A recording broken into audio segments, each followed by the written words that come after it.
I've never seen him fall asleep. On the contrary, the guy doesn't sleep, which is a big problem because he calls me at 2 a.m. He calls me at 5 a.m. And, you know, I like to sleep a little bit, maybe not 12 hours, but at least 6. So he works. The other day he was at the Oval Office until 12:30 p.m. 12:30 a.m. I don't know what you're talking about. And what American farmers grow and produce has a fair shot to be sold around the world.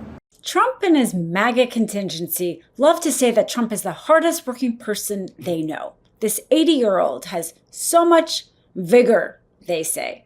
But if you know somebody who goes to work before 11 a.m., they have a huge head start. I know hard work, and I have never worked with or for anyone in my life that works harder than the person I'm about ready to introduce. I'm talking 20 hours a day,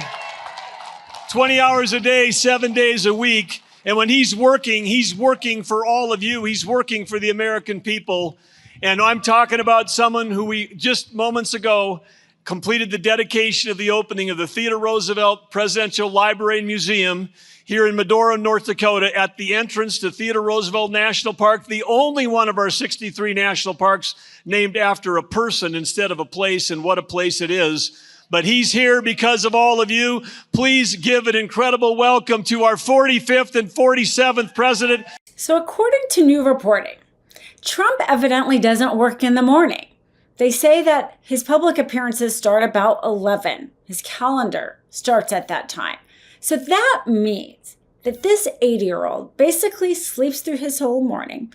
Then sometimes we see him in the afternoon. We see him sleeping in the afternoon, and then he's off at night. He has this short little work day, despite many Americans working multiple jobs in order to make a living. Trump already said he doesn't care about that affordability issue is a made-up hoax by Democrats. But here's this man in his job, basically working a short afternoon. And when I say working, I mean sleeping while people behind him are talking. To be kept in a closet. We saw over and over again students being told they can form a club, but not if it's a religious club. They can speak. Just as the emperor has no clothes, the people around him all had to pretend he was dressed. It appears like the people around Trump have to pretend he's working because, according to the reporting, his schedule is called executive time. It's marked out on his calendar from 8 to 11. That executive time evidently is the time when nobody sees or hears from him. In fact, according to reports, one of the aides tried to go find him during that time and found him sleeping. And then at 11 is called policy time, even though, again, that's closed to the press. So who knows what they're covering up then too. Now, the only time we actually see him is in the afternoon when they say he's working. We actually see him working, but what we actually see him doing is sleeping. But what they say we see him doing is blinking. I mean, we are well past that phrase, the emperor has no clothes. You are literally talking about issues of war and peace, and Donald Trump is sleeping right next to you. No, he's not. If Donald Trump cannot stay awake at these important meetings where the cameras are rolling, imagine what he's like when the cameras are not there. So I'm going to ask you, have you been at classified meetings where Donald Trump has fallen asleep or had trouble staying awake? I've never been at any meeting where and the things you're showing me now, he was not falling asleep. And so, I think so it's you're lying that I'm again. The Foreign Affairs you're lying Committee of the consistently United States House of Representatives to asking Congress questions about sleep. You're This lying is a to joke. Congress, Secretary Rubio. So I'm going to show you another video in a moment. The Show me all the videos you want. president's inability to stay awake on the job has caused other countries to perceive him differently. They mock him. They see he is weak and he is feeble. According to reports, even events at noon, 12 o'clock. I mean, could you imagine showing up to a full-time job at 12 o'clock? Never mind the fact that most Americans have to work double jobs. Well, even events starting at noon are rare. And in fact, on June 24th, Trump was supposed to sign the bipartisan housing bill. But then he cancels the event by a Truth Social post at 11 a.m. Republicans were already setting up the stage to make this happen. But he couldn't come. Trump didn't end up coming until just after 1 p.m. He could not make a 12 p.m. start day for his work day. This is the man who has the most powerful job in the world, evidently, but cannot show up for his job. This 80-year-old man who cannot show up for his job before 1 p.m. 12 p.m. That evidently was too late of a start day for Trump. Look, the man is continually suffering from dementia. I don't think he really understands what he's saying. Do you really think the president has dementia? I do.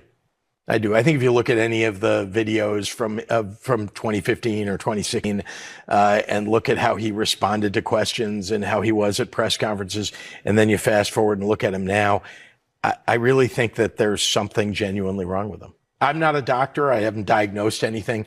I'm just suggesting to you that just look at the way he puts words and sentences together and thoughts, and they're almost divergent in the same sentences. I mean, this is a man who's threatened to jail the mayor of Chicago, the governor of Illinois. He regularly threatens to go after people and indeed has used the Department of Justice to go after people. So, you know, I think he has these concepts in his head and he blurts them out without really thinking. When the White House is asked about this reporting, they have this to say. President Trump's sharpness, unmatched energy, and historic accessibility stand in stark contrast to what we saw during the last administration, when Democrats in the legacy media like the failing Huffington Post intentionally covered up Joe Biden's serious mental and physical decline from the American people. That's according to his spokesperson, Davis Engel. I mean, first of all, we see Joe Biden still giving speeches, and yes, he has aged. He had aged beforehand, but he's actually even able to stand and give speeches, whereas Trump doesn't even seem able to sit and listen to speeches without napping or blinking, as they say. I mean, the White House, this kind of statement could have worked well prior to television, would have worked even better prior to radio, because even when Trump talks, it basically makes a lot of nonsense. But not only can we all see and we can all hear, but in the age of social media, it gets clipped and spread regardless how many cable news channels are afraid to criticize Trump. I mean, let's be honest here. This is the reason why the kind of reporting we're seeing is coming out of the Daily Beast and the book, right? The Maggie Habermas book. And we're not seeing it on the legacy media like CNN, because they are afraid. These news outlets are afraid to criticize Trump because of all these mergers and acquisitions and deals they are trying to have. Because Trump's failing health, his cognitive decline, his inability to show up until it's the middle of the day or stay awake once he shows up is serious. It's a serious issue. I mean, would you ever give anybody in your life a job like that? Would you ever hire an assistant who acts like that? Never mind, give somebody this powerful, powerful job. I mean, he said again and again, he doesn't care. Not only does he not care, he can't even do the job. Want to stay plugged in? Become a subscriber to our Substack at MeidasPlus.com. You'll get daily recaps from Ron Filipkowski, ad-free episodes of our podcast, and more exclusive content only available at MeidasPlus.com.